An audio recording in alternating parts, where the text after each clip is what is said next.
Assalamu alaikum. Allahu Akbar, Allahu Akbar. Allahu Akbar, Allahu Akbar. أشهد أن لا إله إلا الله. أشهد أن لا إله إلا الله. أشهد أن محمدا رسول الله. أشهد أن محمدا رسول الله. حي على الصلاة. حي على الصلاة.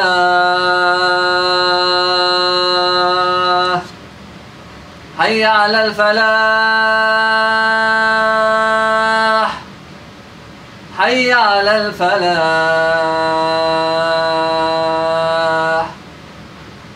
الله أكبر، الله أكبر. لا إله إلا الله.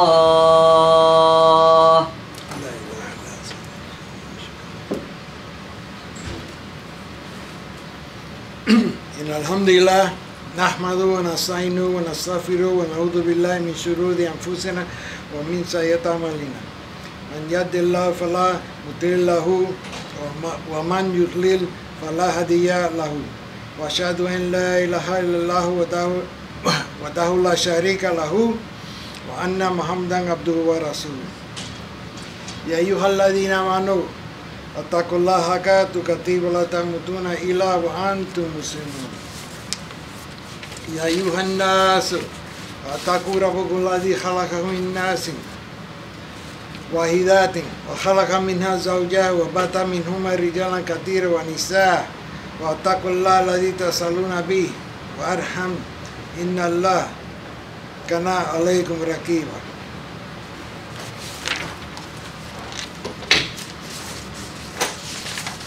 All praise due to Allah. We thank Allah subhanahu wa ta'ala. We seek His help and ask for His forgiveness. We seek refuge to Allah subhanahu wa ta'ala from our evils and from our own wrongdoings. He whom Allah guides, none can misguide, and whom He misguides, none can guide. I bear witness there is none worthy of worship except Allah, without any partners, and that Muhammad sallallahu alaihi wasallam is His servant and messenger. O mankind, we created you from one soul, and created from its mate, and dispersed from them men and women, many men and women, and fear Allah through whom you demand your mutual rights from one another. And subhanAllah, from one another, and observe what Allah has over you.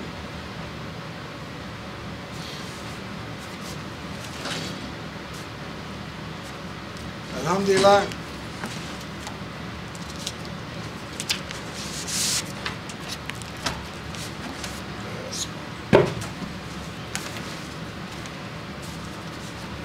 A'udhu billahi minash shaitanir rajeem. My dear brothers in Islam, today Khutbah is about our Qibla. Every time we prepare for Salat, the first thing we do after we make a wudu is face the Qibla. Occasionally we find ourselves in an unfamiliar place. Then we have to calculate the direction of the Qibla. You may need a compass or a map, or if you can by the moon or by the stars, or by the sun, to face the Qibla. And this is to ensure that we are facing the Qibla in our salats. This routine has become such a habit that we can't even think about not facing the Qibla. We simply can't imagine it. But why is it so important? Why is the significance of the Qibla? Why can't we just face any direction that's convenient? The Qibla is important because it gives us a sense of unity. You see Muslims in China, you see Muslims in Africa, everybody is facing the same direction. The same direction, no matter where in the world you're at. And this is what identifies us as being part of the Ummah of Rasulullah sallallahu alaihi wasallam. This is what identifies us as being the recipients of Allah's words of the Quran.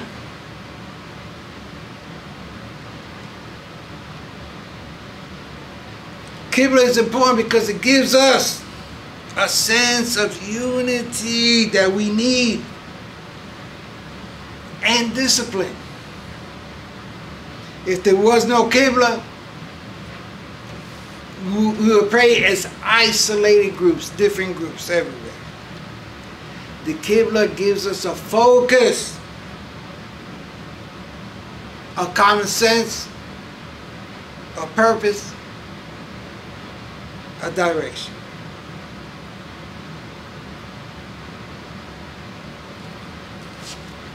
قال الله تعالى وكذلك جعلناكم أمة وسطا لتكونوا شهداء على الناس. The fools among the people will say, what has turned us from the Qibla, to what they used to say. This verse refers to that historical moment when just over 16 months after Hijrah, a revelation came to Rasulullah sallallahu alaihi wasallam, changing the Qibla from Masjid al-Aqsa in Jerusalem to Bayt Allah, the house of Allah in Mecca. The change of the Qibla was a significant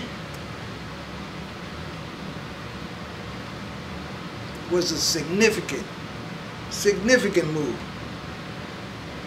as we all know. It is a city of great importance to Muslims, Jews and Christians. Because look, when you look at the Qibla, you know who built the Qibla. Ibrahim Ishmael.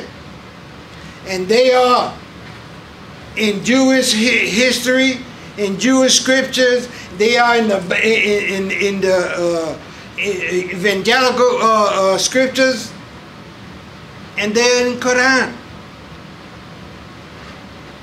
And this is what identifies us as human beings. Because alhamdulillah, just because we say Muslim and that we're facing the Qibla and that we're going to separate ourselves from mankind.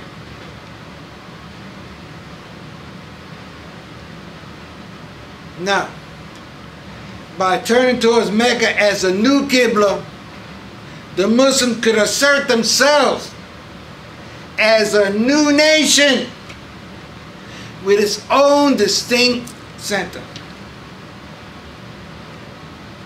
Because the Jews have theirs, The Christians have this, and at that time we were sharing both of this.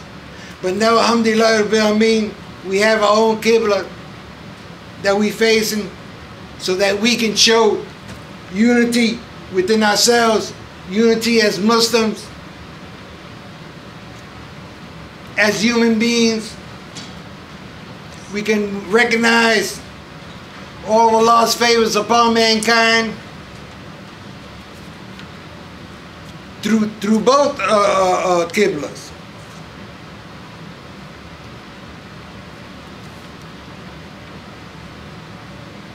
Alhamdulillah, Rabbil that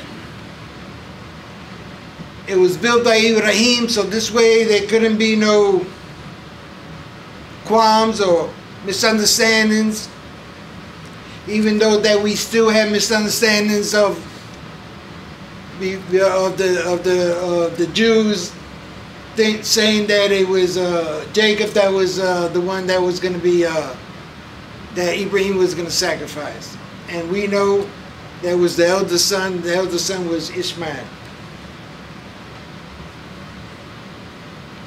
Thus we have made you an ummah,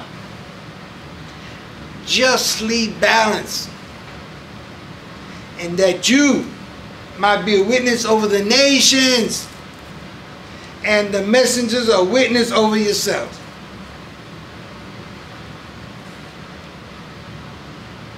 I mean, that's a beautiful statement. That this Qibla is to make us justly balanced, but we have to submit ourselves to what that Qibla stands for. Not that we're praying towards a rock or towards a stone or towards a country. No, we are praying towards the house of Allah. Every Muslim on the face of the earth is practicing this beautiful way of life. In the same direction. Muslims all over America right now in Juma. Some of them already made Salah. Some of them already made Salah facing the Qibla. And just going around the world over and over and over and over again, over and over again, over and over again. It's a non-stop situation.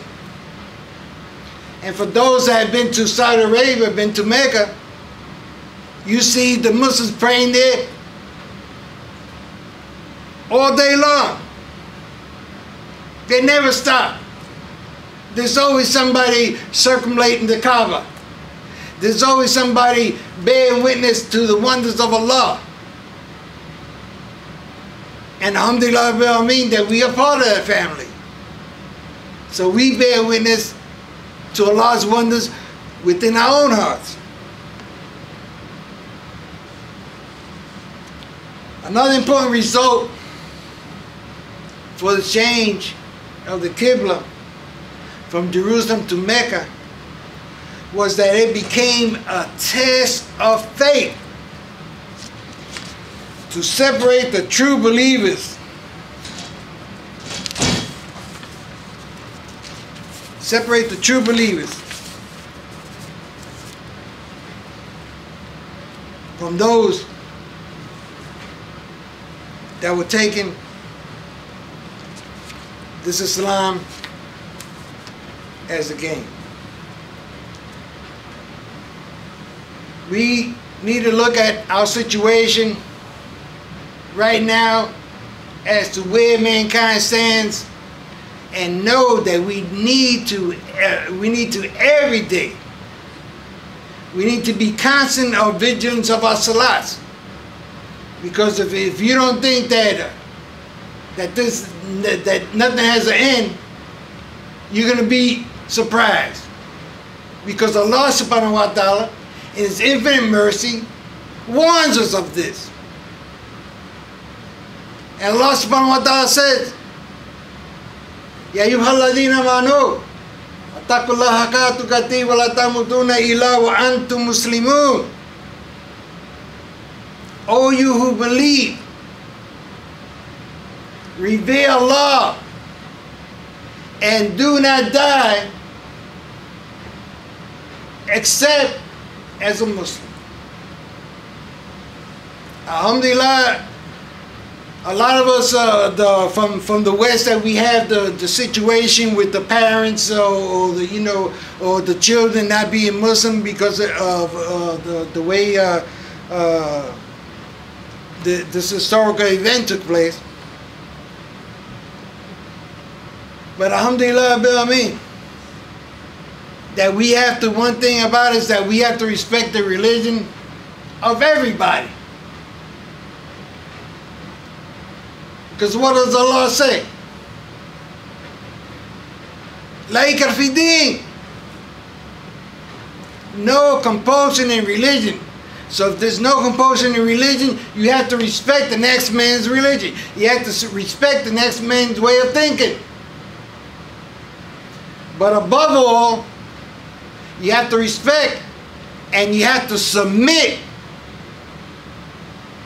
to what Allah subhanahu wa ta'ala has in store for you. If this is what we're seeking the good things of this life, the good things of the next, and we ask Allah subhanahu wa ta'ala to save us from the chastisement of the fire. But in order to do this, we have to look wholeheartedly, submit to Allah subhanahu wa ta'ala.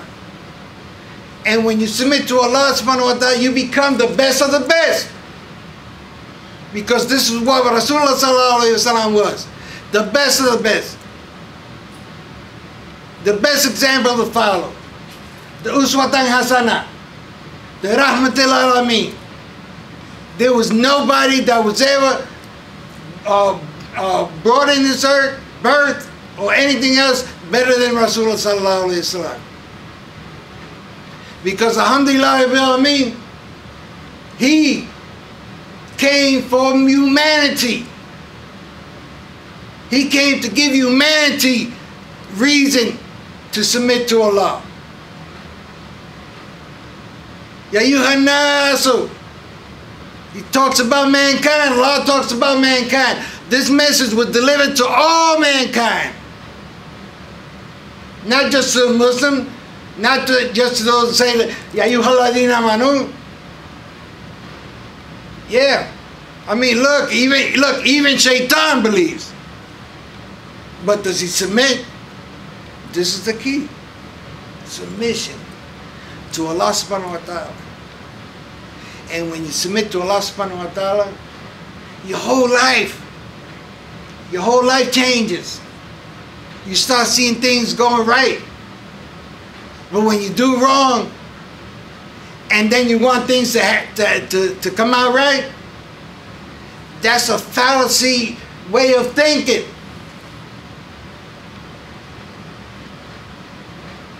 Because it ain't about you. It ain't about me. It ain't about nobody else but about Allah. Lahu ma fi samawati wa ma fil ard. Can any of us say that? No, we barely surviving on the earth.